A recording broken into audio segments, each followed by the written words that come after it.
So at this time, I will call case number 127835 in the matter of Suzanne Valdez, original action and discipline, and would ask counsel to please come forward and enter your appearances. May it please the court, Kimberly Boniface. I'm the special prosecutor and I'm ready for argument. May it please the court. I'm Steve Angermeyer from Southeast Kansas. I represent Suzanne Valdez. We are present and ready for argument, and I'd like to introduce Suzanne, and she will be addressing the court today as well. All right, thank you. Ms. Boniface, you may begin.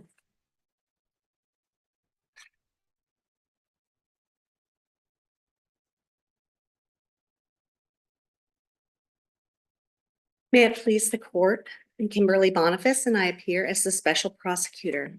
Madam Chief Justice, I request 3 minutes for rebuttal, please. 3 minutes is granted. Thank you.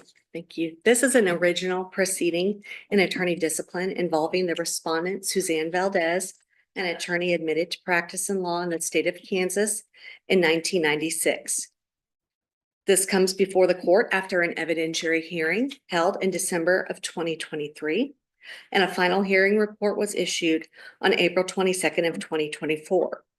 What's significant today is that all 95 paragraphs of the findings of fact and conclusions of law in the final hearing report are deemed admitted pursuant to Supreme Court Rule 228, except for 2, which are simply the recommended discipline. Those were paragraphs 93 and 95. Counsel, let me just interrupt real quick. Would you agree that even though the conclusions of law are deemed to be admitted, that we still have de novo review over those conclusions? I don't know the answer to that. Okay. The only disputed fact now is the discipline. All findings of fact, which were 72, it was voluminous, are admitted, and the 2 rule violations were also admitted. Got a question there. For the life of me, I could not figure out how many meetings there were between the district attorney's office, under Ms. Valdez, and the court. My notes have one on February 24, 2021, and another on March 5th. But then there's a reference in the panel report about a second March meeting. Are there 3 meetings between I'm going to call it the Valdez District Attorney Office and the court about this? Because I got confused. I believe you're correct. There are only 2. I think there might be a typo in one place where there's a reference to a March 4, or I assumed it was perhaps a typo in something, and I can't remember whether it was the final hearing report that used that or a brief, but there was a difference by a day on one. And I believe it was on March 5th. Okay. The 2 violations were unanimously found by the hearing panel, which were the following. Number 1, a violation of 3.5D when the respondent engaged in undignified and discourteous conduct degrading to the chief judge and the legal system, with a press release calling the judge's credibility into question. This is Special Prosecutors Exhibit 6. This was a public press release. It included the following 2 provisions. First, Chief Justice Judge McCabria has misrepresented my communications with him. It also ended with, unfortunately, this is yet another example of how an outspoken and honest woman is mischaracterized as untruthful by a male in power. The second violation was also a 3.5D when she engaged in undignified and discourteous conduct by making a social media post about an insecure man that was clearly directed at the chief judge. This is Special Prosecutors Exhibit number 9, and it was a Facebook post. It said, women of the world, I'm sorry. Go ahead. Women of the world, be prepared. If you are hardworking, outspoken, honest, and in a position of authority, the insecure man, all in caps, will try to tear you down. Not me, says I. She wrote this on a public account, sharing an article that was titled, her response to Chief Judge McCabria's statement. There were two important things to note in the hearing report about these violations. The first was the context. The hearing panel noted that the respondents' comments about Judge McCabria were not made in the course of a zealous attorney making a point to a judge about a factual finding or a ruling in a case. Rather, they were personal comments and attacks that would be inappropriate even in a closed-door meeting with a judge. Second, they noted her disregard for the public and stated that undignified and discourteous comments were made in the public. They were published in a newspaper and placed on a public account of social media. And the respondent exhibited a reckless disregard for the negative impact that her comments would have on others in the judicial system. To that end, oh, I'm sorry. Well, so given that those are the facts, and you're the one who charged this, and I think also given the fact that everybody seems to concede these comments were stupid and unprofessional, those aren't my words, that everybody's been using. Explain to me why 3.5 sub D applies to these facts. Because 3.5D is that a lawyer shall not engage in undignified or discourteous conduct degrading to a tribunal. And how are these comments directed to the tribunal? I guess is what I'm struggling with. I believe they were directed both towards Judge McCabria, who was the chief judge, but also this isn't a case where it's one judge and one attorney. He was a spokesperson on behalf of the Douglas County bench. And so it was directed towards him, but it also reflected on the entire bench. But when I look at the case law that applies, the more recent case law that applies 3.5B, the comments that are at issue, even if they're sort of off campus, in other words, they weren't in the courtroom, are still directed at the adjudicative process. And these comments, are more personally directed to the judge as opposed to the adjudicative process. And so I think there's a disconnect between you're the one who charged it this way. So explain to me how these facts apply to a criticism of the adjudicative process here, or can we just concede that there isn't? I believe it does apply to the tribunal. And I believe the case law is that an attorney is an attorney who is under our Kansas rules of professional conduct, whether you are in a courtroom before a judge on a case or whether you're at home sitting on your couch scrolling on Facebook. She had to follow the rules, whether she was in each instance. Well, again, you didn't charge a violation under 8.2 or 8.4. Correct, I did. Oh, you charge it. But the panel, the hearing We panel don't have that in found, front of us is my point. right, I had one before under 8. So what we're left with is 3.5D. And they found both to be under 3.5D. If I could I'll try to articulate my question well. I want to take a little bit of a step back. Since this rule is, the purpose of the rule has to do with, big ideas like maintaining the integrity and legitimacy of the judicial branch and so on. Let's just stipulate for the purpose of my question that these were comments directed at a tribunal, and also that they were stupid, foolish, unprofessional, whatever adjective you want to use. Does it really serve the legitimacy and integrity of the judicial branch to punish speech that we find offensive?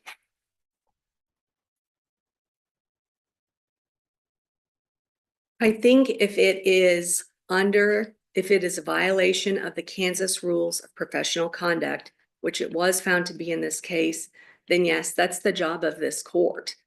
It's not, the media can have their own take on it and write whatever they want. And we as individuals can say what we want. Well, But that and I government- appreciate that you have a job to do and your job is to argue for the violations.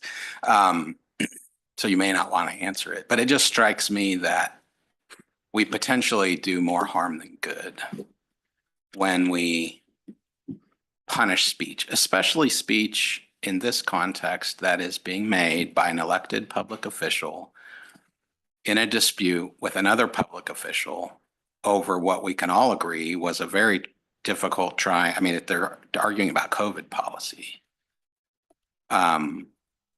I worry about that. I just wanted to get your response if you have one. And I think that comes down to, there are certainly ways that a lawyer can criticize a judge and exercise that speech. That wasn't done in this case. The level of speech that she had, and I know this court has outlined kind of the different rules of what we should do when we are criticizing a court. And you must be certain of the merit of the complaint. You have to use appropriate language, and you have to avoid petty criticisms. That didn't happen here. She, number one, did petty criticisms, name calling on social media, calling the judge an insecure man. I agree. That is what our case law says. The second, Do you stand? I mean, you obviously are relying on that case law. Correct. Is the Johnson case, yes, that that kind of wise? outlines what we have to we do. punish petty criticisms. I mean, doesn't that make us look petty? No, I think there has to be, I mean, we as lawyers trade, I guess, a part of our free speech for our law license, and we agreed to follow these rules. And so that is the decorum that is here. Another rule when we give our speech is we have to use appropriate language. And when she ends a press release with, "This is yet another example of how an outspoken and honest woman is mischaracterized as untruthful by a male in power." It had nothing to do with gender, and that language has no substantial purpose but to attack the tribunal. It wasn't, "Hey, I'm really worried about masks and here's why." It was name calling, and it was personal attacks. And that's where the court found that it was undignified, or sorry, the panel found that it was undignified personal attacks that would be inappropriate even during a closed door meeting with a judge. How can the Johnson case survive First Amendment analysis, especially after Gentile versus State Bar of Nevada, where the Supreme Court said disciplinary rules governing the legal profession cannot punish activity protected by the First Amendment? And I can see where we get to, and our more recent case law, that's why I was hedging my earlier question, but I can see where we can get involved when the lawyer is saying stupid and unprofessional things about the adjudicative process that they're in. And all of our post-Gentile cases deal with that. Johnson just sort of sits out there, and I kind of think it's been abrogated by Gentile. So I guess make the argument that the wider application to these facts to 3.5B is not violating the First Amendment. I believe the case law is clear that the freedom of speech that we have as lawyers is not without limitation. And so I would say that our Kansas rules of professional conduct, if you violate those, that is the limitation. Right, but the question is what's a violation? And this rule has to be interpreted in terms of being directed toward the tribunal, not just criticizing a judge. Correct. Even criticizing a judge in a stupid and unprofessional way. And all of our case law, like I say, our recent case law is aimed at trying to degrade some judicial proceeding that was part of the discussion. And to me, this is like the First Amendment cases involving student speech, where the government's interest applies, to on-campus speech that might be disruptive or whatever. But it's much, much more limited when you get off campus. And this is sort of, and in our case here is, in my view, kind of off campus. And again, what's the government interest in just preventing a lawyer from criticizing a judge? I think the interest is in having there be, I mean, there's a public interest, certainly, of what did the public perceive? And they were harmed here. The context of how this happened was, as the court knows, there was protocols issued for COVID by this court for your plan. And Douglas County had made a plan under that, following this court's protocols. And one of the protocols was that the Douglas County was supposed to educate the public about what is the new, what have we done, and why. And so that was the purpose of the press release. We're letting the public know that we've been doing all of these things for their health and safety. And when that is met with the name calling and with remarks that have nothing to do with that, that does hurt the public interest. And I think that's what we're trying to, there's a certain level of decorum that we have to follow, whether we're in the courtroom or out. And I think that's the balancing test for the court. What was the evidence that the public's interest was hurt, actually affected? I mean, it's sort of like claiming national security is involved in something. And I mean, the government's, and you're the government here. I mean, the government's got to come forward with something that puts that in play, as opposed to it just being rhetoric. I believe the aggravating, like the judges who testified on the aggravating factors, the evidence was that, members of the public were appalled at what was going on. And I believe Judge Picorni testified, each member of the public doesn't exactly know what role the court has, or the chief judge has, or the district attorney. They see it all as a court. And so when they are scared about going to jury trials and they read a press release from the chief judge that they can go because it's safe, and then they read the next day from the district attorney that the chief judge is misrepresenting things and not telling the truth, and there are allegations, that might be their only context with the court, but they view that all as the court, and that's negative. And when you're trying to have the public feel safe, that had the adverse reaction. So Had Ms. Valdez expressed some real concerns about the plan and the safety, perhaps not COVID safety, but just general safety. So if she had articulated those things, that also would have probably caused the public to question the chief judge's assessment that there was a safe plan in place. Would that have been out of bounds for her to have done? Not necessarily if she had done it in the right way. I personally, what I think she should have done is, she knew about this plan at the end of October, and she's bringing this up now in March. And so she's had the plan all those months. I think she should have addressed it earlier, but if she hadn't, then I think the proper way to address it would have been to file a motion on the specific cases where you have those concerns. And to wasn't she articulate. given the opportunity and expressed those concerns in both the February 24th and the March 5th meetings? Yes, It she seemed was like given that the was- opportunity to, yes. The complaint was she was told, but she was given a chance to express all of these concerns and did so. Correct. And I think the judges said at the end of that second meeting, you haven't Judge Hanley had been working on this for 9 months. She testified through the task force with you and through with Douglas County. And so she testified, I've worked on this for 9 months. You haven't brought up anything new in this meeting that isn't addressed in the Supreme Court protocols and in the Douglas County plan.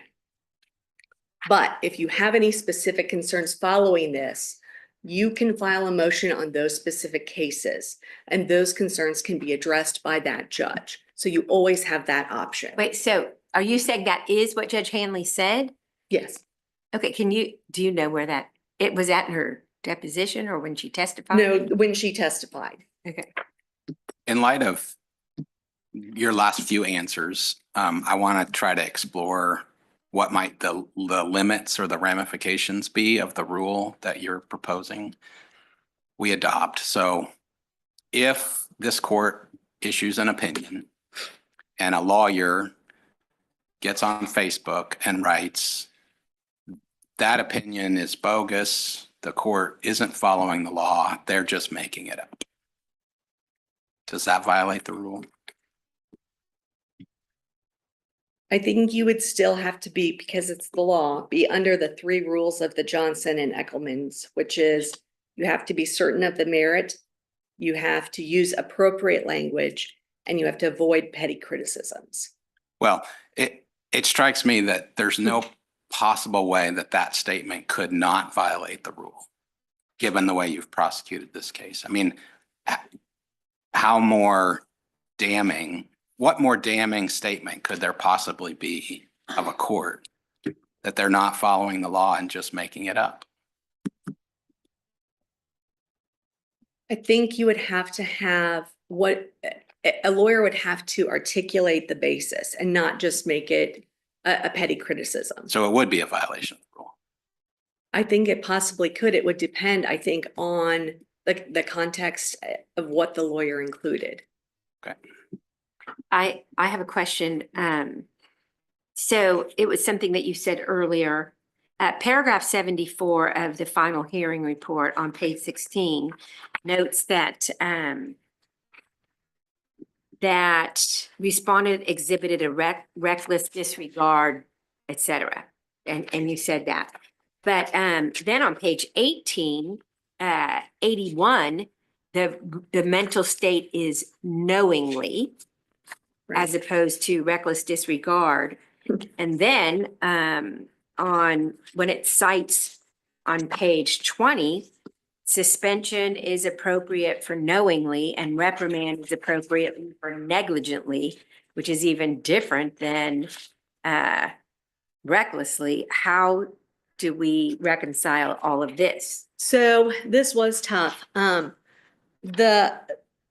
this is on a consideration for discipline, obviously, is the ABA standards. And the mental state is a key factor. And in this case, the respondent's duty violated, mental state, and injury all match 7.2, which states that a suspension is appropriate when a lawyer knowingly engages in conduct that causes injury to the public or the legal system. But that's not what the panel found as a finding of fact. Are you saying that we should? That they did find, yes. Oh, Knowingly. what paragraph is that? The word knowingly? Because I only saw the recklessly. Oh,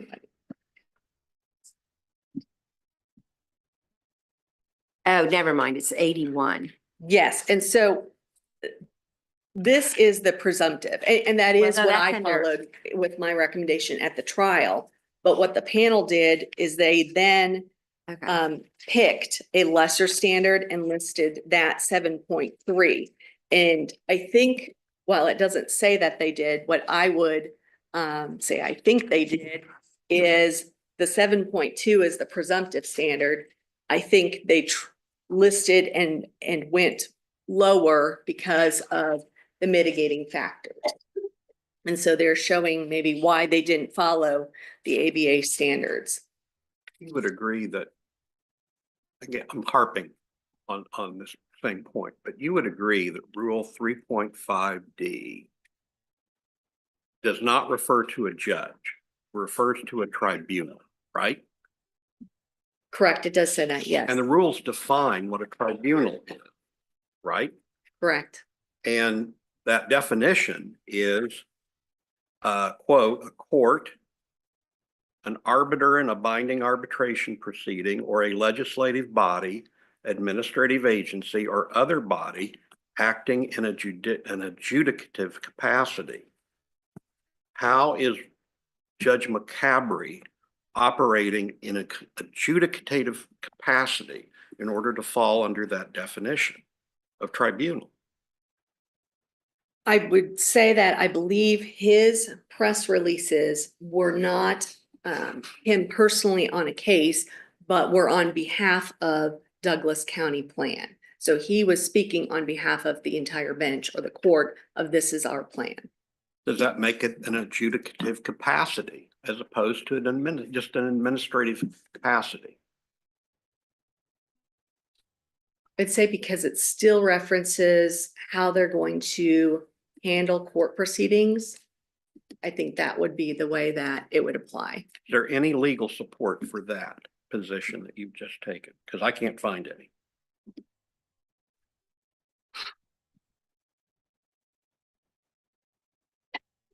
I'm not sure that I am aware of a 3.5D case that addresses what you've brought up. Well, like I say, the case law post-Gentile is always about the adjudicative process, regardless of whether the lawyer's in court pitching a fit or writing a letter in their office or, at home in their jammies on social. But the reference to the complaining words are about the adjudicative process that a court went through. And I don't see that tie there.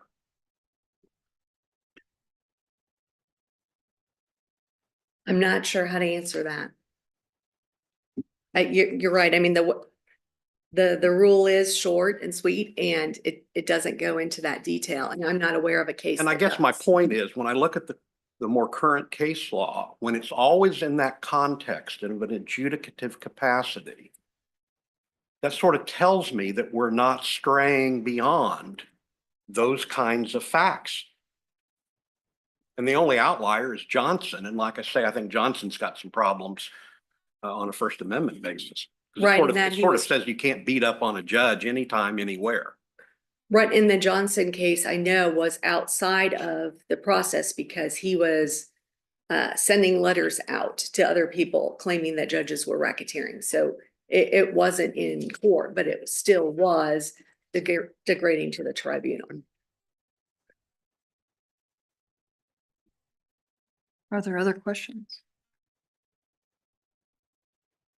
Thank you.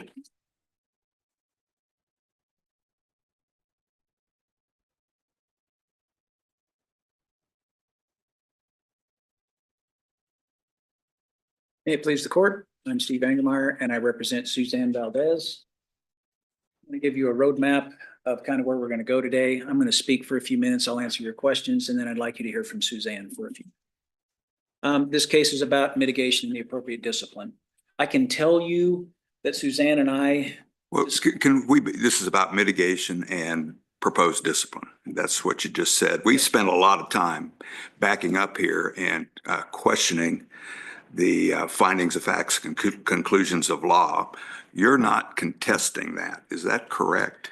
So. I mean, we have our role to do what we do, but you're not contesting those findings and conclusions that there was a rule violation, 2 of them. Is that right? That is correct. Suzanne and I discussed this at length. We actually argued about it. We had the First Amendment discussion over and over. We debated about the cases. We discussed them as well. And so this is the course we took, and we were looking at it. So that's the questions that counsel was asked. You're not really going down that road at all, as far as I can tell. I can tell you we did not brief it. I can tell you that. Well, you didn't contest it either. We didn't contest it. We didn't brief it. We had a 3-day hearing with multiple violations, one of which was 8.2, which was very concerning to us. And so we were focused on trying to defend those allegations. When we got the opinion, we found we had one violation and the other three had been dismissed because there was no evidence to support that. And so it was a judgment call. And that's exactly what we did. We talked about it. We discussed it. We discussed the First Amendment issue over and over. We discussed whether it was even a 3.5 violation. And the concern was we didn't want the panel to go to an 8.2 violation. And so that was dismissed and we're left with a 3.5D violation. And that's essentially what we centered on. And that was the strategy we used, Your Honor. I totally appreciate the position defense counsel's in when you're facing this kind of thing and you have to make strategic decisions. And I think that's essentially what you're saying.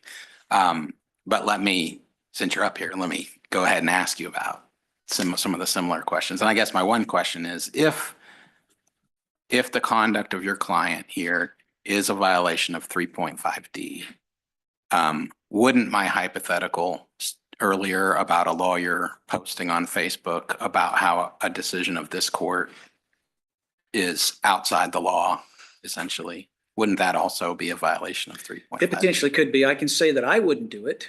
And I wouldn't advise any other lawyer to do it.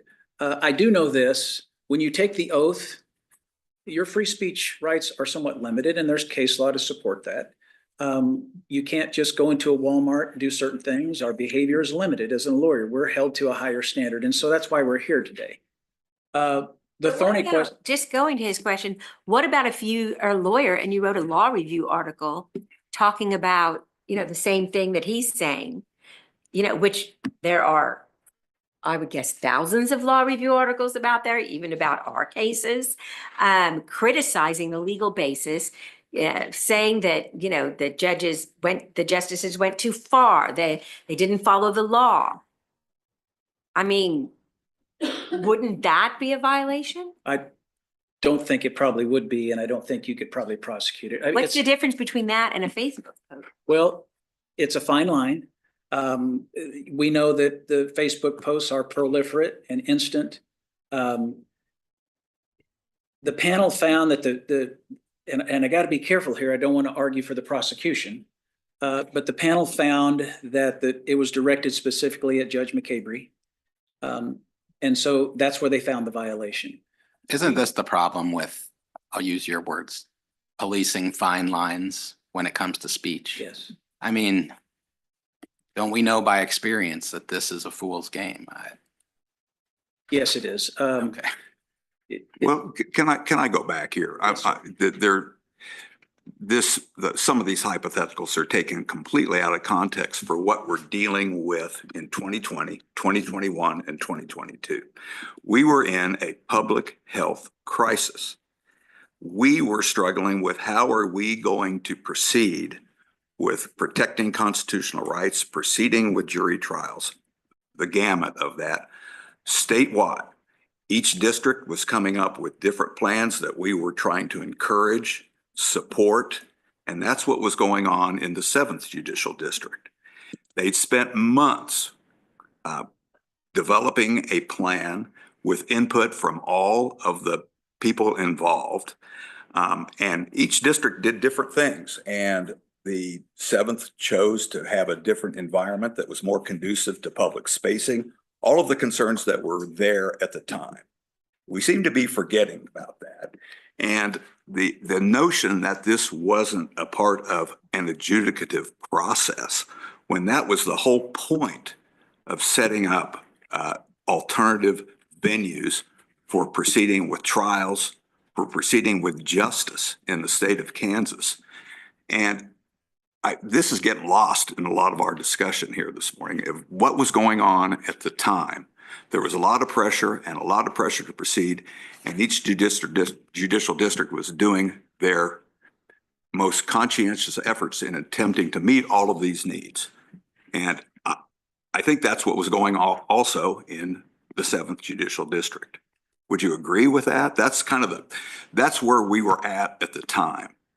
And I guess I don't understand if that isn't a part of the role of the judges of the legal community in Douglas County, why that doesn't encompass the whole notion that this was an adjudicated process that was being developed.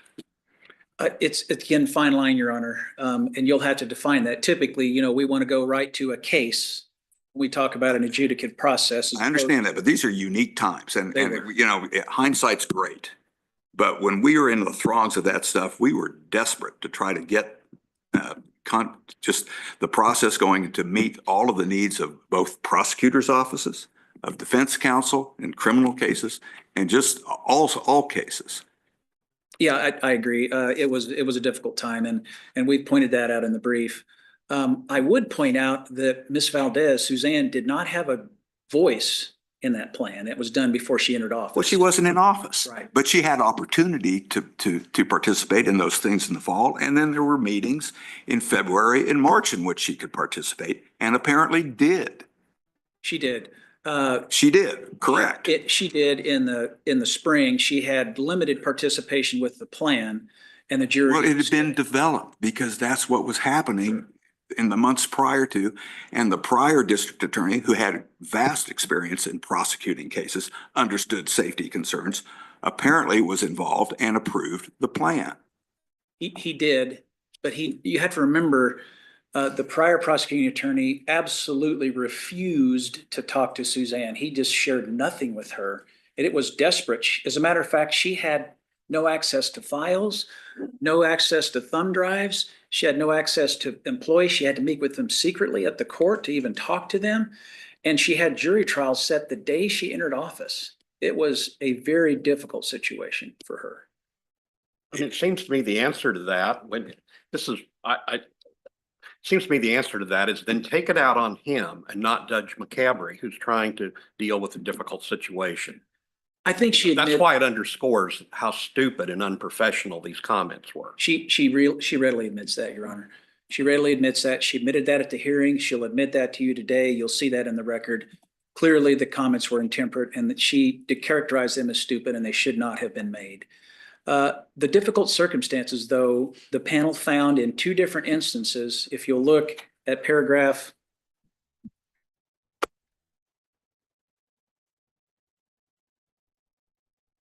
91 and 95, the panel found the difficult circumstances we were just discussing to be a contributing factor, at least having something to do with it, to put it in context. Does it excuse the behavior? They didn't say that, and we're not saying that. But at least it lets the court understand where we were coming from at the time. And so those difficult circumstances were, of course, COVID was in full swing, very limited vaccinations, very limited staff. As I indicated, no access to any files, none. No input on the jury COVID plan or the jury trial schedule. She had no input on it. She could have attended, but she had no input on it because she wasn't the DA. And the emails that were sent to Mr. Branson and not to Ms. Valdez. That's important to understand. She was not privy to any of those emails. So, and she had to issue subpoenas for people on the first day of office who were potentially jurors or jury pool members or sheriffs, and COVID was in full swing and they were not coming. She didn't have employees coming in. She was a new DA and she was learning a new computer system. We believe there's significant mitigation here. If you find a violation, we think there's significant mitigation here. She apologized. She showed remorse. She attempted to apologize to the judges several times. She testified this was out of character for her.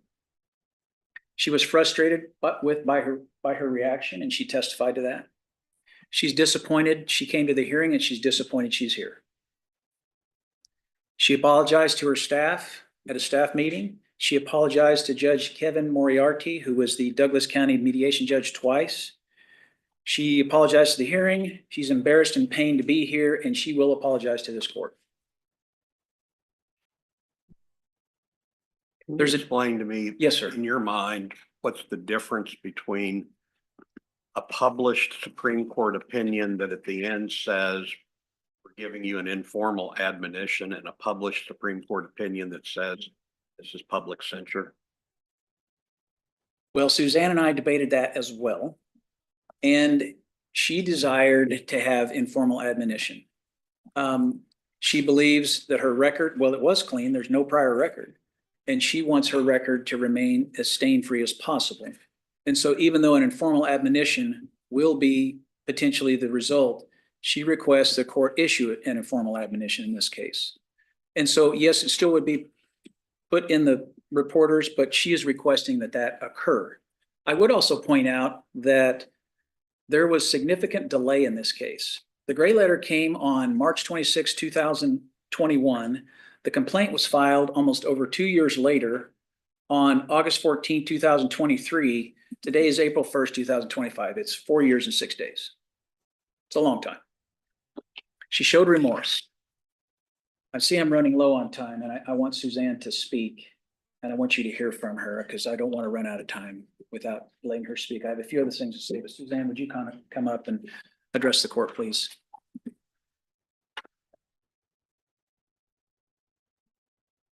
May it please the court. I've argued in front of this court before. My name is Suzanne Valdez. And I want to sincerely apologize to the court for having to be here today. I want to thank Steve Angermeyer, who has been a steady and capable advocate. He's been even-tempered and diligent, and I appreciate your wise counsel. I also want to thank many of my former law students, friends, my family, and members of the public who did support me throughout this personal and professional ordeal that I've been experiencing for the last 4 years. And for all those people who wrote letters of support for me, I thank them as well. I am here to give you my authentic apology. Never in my craziest of nightmares did I ever believe I would be standing in front of this court at a disciplinary hearing involving myself. My entire life, I have followed the rules and decorum, and I have remained true to the rule of law, even when I questioned it. And as a woman and person of color, I have questioned the rule of law many times. But as a law professor at KU Law School for 21 years, I stress to my students the importance of the rule of law and their ethical responsibilities to uphold it. As a Hispanic girl growing up, I worked very hard to achieve what I achieved in my lifetime. So, excuse me, I grew up in a blue-collar family. I am one of very few in my very large extended family. I have 7 aunts and uncles on one side, 6 on the other, with tons of cousins who I grew up with. And I am certainly the only one with a college degree, and certainly one with a law degree. I never knew a lawyer before I grew up. Before I started law school, I should say. I'm sorry. My entire professional life as an attorney for the almost 30 years has been one of public service. I started my career in Kansas City, Kansas, the DOT in 1996, working for Kansas Legal Services, doing domestic violence work, Social Security hearings for the indigent and disabled, and lots of landlord-tenant litigation. I then taught at the KU Law School for 21 years, starting in 1999, where I was able to mentor and teach students on the ethical practice of law in my clinical work, and by being instrumental in developing the KU Law School's practical skills curriculum. I'm very proud of the programming that I started there. During my tenure as a faculty member over many years, law students in the entire KU, KU students confided in me many times about being sexually assaulted. I listened to them and believed their experiences, and I supported them in all ways possible.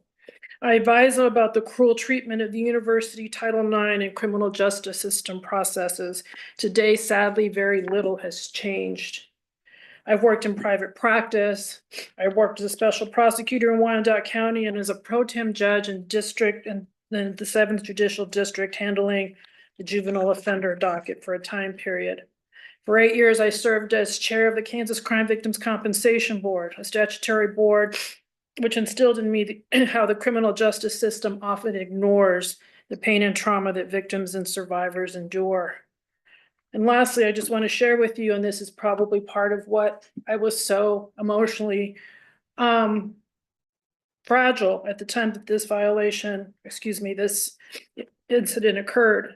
In 2019, my only sibling, my younger brother, Christopher, a Gulf War veteran, died of a fentanyl poisoning in Maricopa County, Arizona. My family, his children, and I were completely devastated by his death, and we were shocked that law enforcement didn't conduct a criminal investigation into his death. This is all to say that all of this came together for me as I decided to pursue running for elected office as Douglas County District Attorney. I wanted to be a voice for victims and survivors, reduce the criminal justice footprint, and use alternatives to incarceration when appropriate. I was doing everything I could to keep my community safe. I've heard questions asked by the court to counsel, and I want to be clear that I was DA-elect in 2020 when the COVID jury trial plan at the fairgrounds was being created. Not once was I asked to be invited to the table to give my perspective, even informally. Mr. Branson, the DA at the time, never involved me. I didn't know anything that was going on, nor was I a part of that discussion. The jury trial plan and the schedule were set to go the day I was sworn into office, with 4 criminal jury trials set at the Douglas County Fairgrounds. Upon looking at that plan, I was in a state of just trying to get people hired. People were out sick.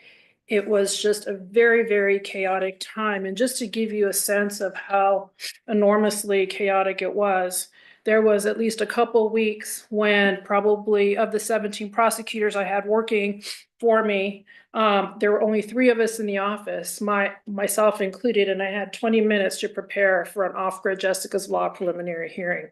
That's how crazy it was.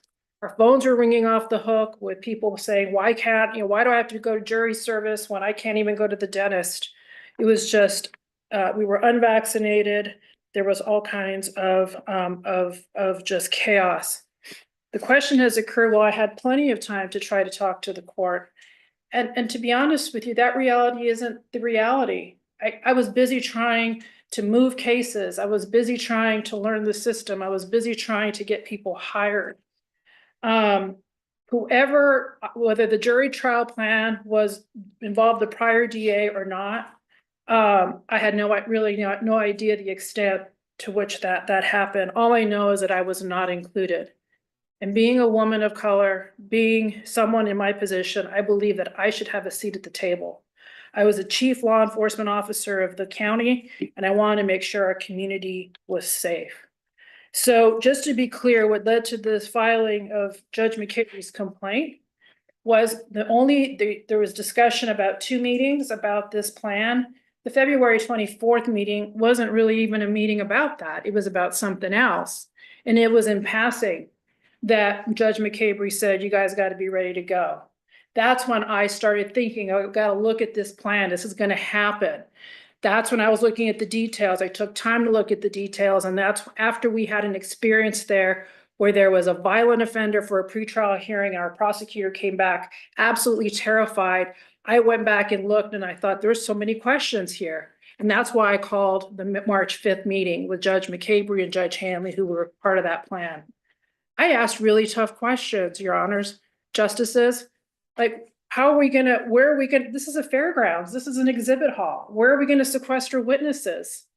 How are we gonna make sure the jurors don't ensure that they don't know that this attempted first degree murder defendant who's violent in the jail, that he's properly secured? How are we gonna make sure that the jurors don't know he's in custody? There were so many different questions that I was asking that there weren't any answers for. I asked for the security plan. There was no security plan.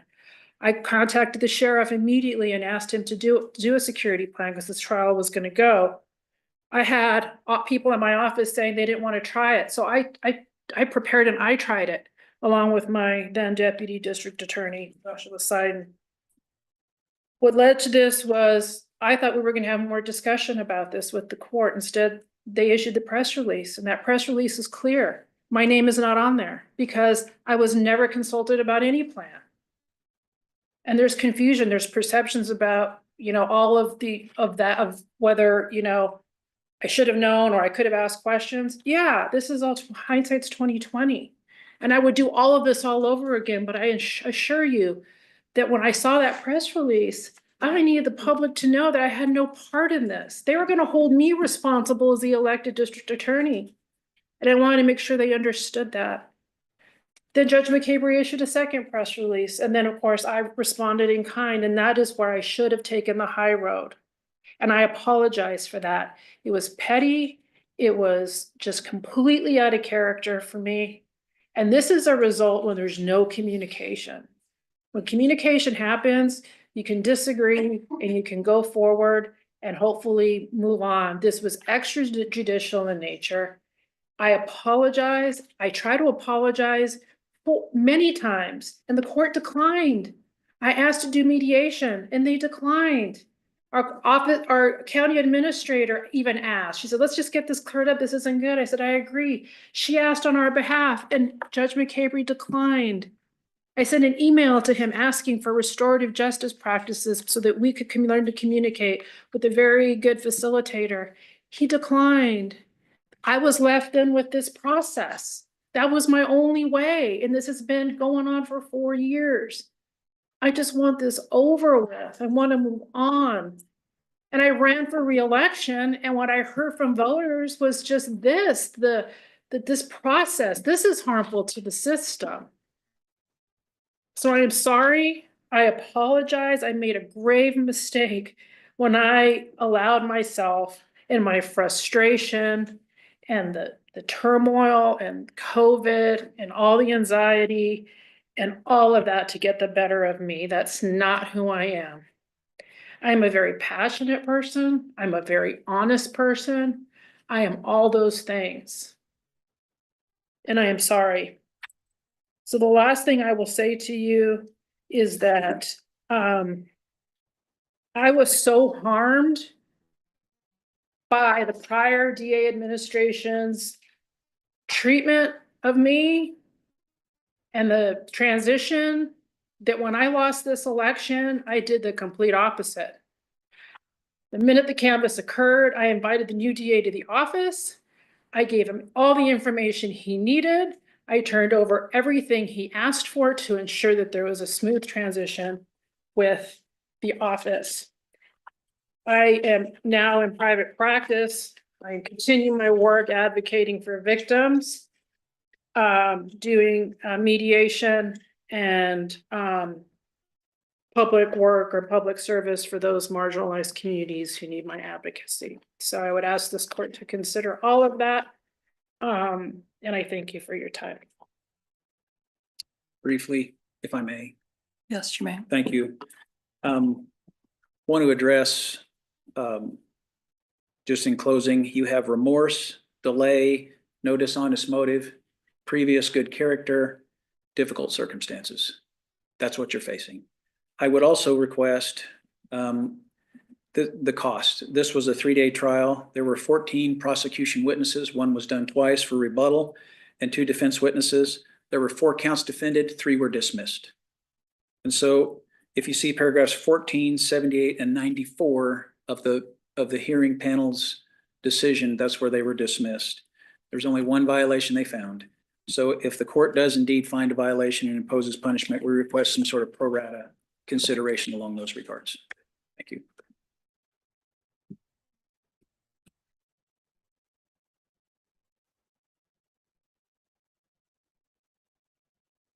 You reserve 3 minutes.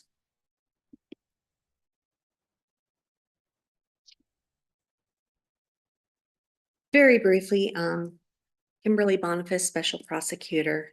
First, to follow up on your question earlier about Judge Hanley, that is located on volume 2, pages 159 and 160, where she testified there was nothing new brought up at the 2 meetings by Ms. Valdez that wasn't already in both the Supreme Court's plan and the Douglas County plan.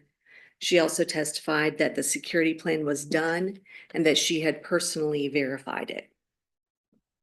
I'd also point out to the court that the hearing panel found in paragraph number 57 of the report that as of the hearing on this matter, which was 2 years and 9 months later, the respondent had still not apologized, notwithstanding the fact that she worked in the same building as Judge McCabe and that she had numerous professional interactions with him during the period of time So while she apologized to the panel and to this court, there wasn't an apology to the judge who was affected. And then finally, I'd ask that the court consider, in this case, the public nature of the conduct. It underscores the benefit of a published court opinion and a published censure. So it will provide the public with a final and legal determination on the attorney misconduct. I'd also point out, as we discussed earlier, the standards. We've already deviated downward to give leniency for the mitigating standards. So I'd ask for a published censure. And finally, just in responding on the issue of cost, one of the largest costs that I would ask this court to consider was that the respondent believed there was a conflict, or the respondent advised the hearing panel that she was going to call their attorney as a witness, and that she was going to call their attorney and also her husband. And so she listed those. And so there was a significant cost in then having to, at the last minute, hire a counsel to the board. And that was Randy Grizel, who did a wonderful job. And but that additional cost, she then didn't call the attorney, the panel's attorney, nor her husband.